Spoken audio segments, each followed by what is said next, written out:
কেউ যদি আপনার কোনো কারণ ছাড়াই মনে রাখে তাইলে মনে করবেন যে এটা ভালো সম্পর্ক। যদি মনে রাখাটা হয় কোনো কারণবশত, তাহলে ওই সম্পর্কটা বেশি দিন টিকে না। কেউ যদি আপনি হঠাৎ মেসেঞ্জারে নক করে অনেক বছর পর, আপনি নিশ্চিত ধরে রাখতে পারেন এখন সে একটা উপকার চাইবো আপনার কাছে, যাতে সে আপনার উপকার করে। হ্যাঁ, আমি নিজে, আমার ক্লাসমেট অনেকগুলো আছে, মানে হাই স্কুলে ওঠার পরে আর কোনোদিন কথা হয়েছে বলে আমার খেয়াল নাই। পরে রাত্রে, ঘটনাটা কিন্তু 4-5 মাস আগের, বুঝছেন। কোনো একদিন রাত্রে আমার হঠাৎ করে মেসেঞ্জারে নক দিস। প্রথম আমি চিনতে পারি নাই, পরে পরিচয় দিল। পরে বললো, বন্ধু একটা তো বিপদে আছি। কি বিপদে?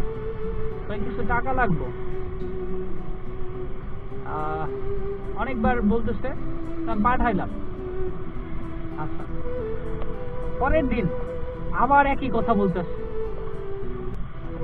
মানে আবারও বলতেছে ইমার্জেন্সি কিছু টাকা লাগবো। হ্যাঁ, পরের দিন আবার বলতেছে, আমি ওই দিনও পাঠাচ্ছি টাকা। আচ্ছা, পরে এক সপ্তাহ, 10 দিন, 15 দিন অপেক্ষা করলাম। ঘটনাটা হচ্ছে, হ্যাঁ,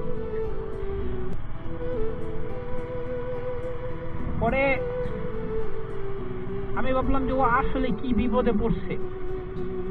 যদি সিরিয়াস কোনো বিপদ হয় এমনিতে খবর নেই। টাকার পরিমাণ বেশি না, বুঝছেন, টাকার পরিমাণ আসলে বেশি না। প্রথমে মনে হয় 250 টাকা নিছে, পরে 250 টাকা নিছে, বুঝছেন, 500 টাকা।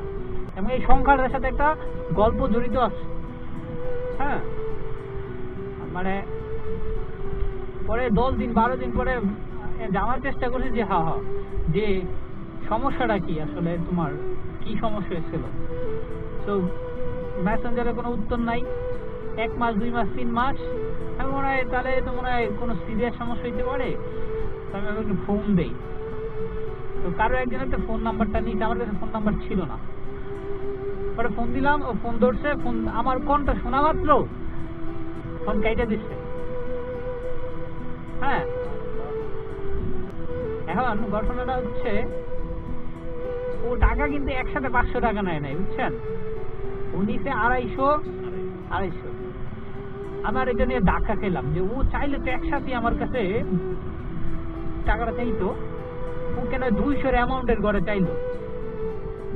এখন ফেসবুকে একটা কি ভাইরাল হয়েছে, বুঝছেন, যে রাত্রেবেলা মানে যেসব বন্ধু বান্ধবের মধ্যে জুয়া খেলে, অনলাইন জুয়া খেলে, বুঝছেন, এদের টাকাটা 200-250 কোটার মধ্যে। মানে জুয়ায় বাজে 200 বা 250 টাকা লাগে, বুঝছেন। আমার কথা কি শোনেন? হ্যাঁ, 200-250 টাকা লাগে। এখন ও আমার কাছে 2 দিনই সম্ভবত এই কারণে টাকাটা নিচ্ছে, বুঝছেন। পরে বুঝতে পারছি, কিন্তু আমি কই নাই, আমার কাছে কোনো প্রমাণও নাই যে আসলে টাকাটা কি আর নিচ্ছে।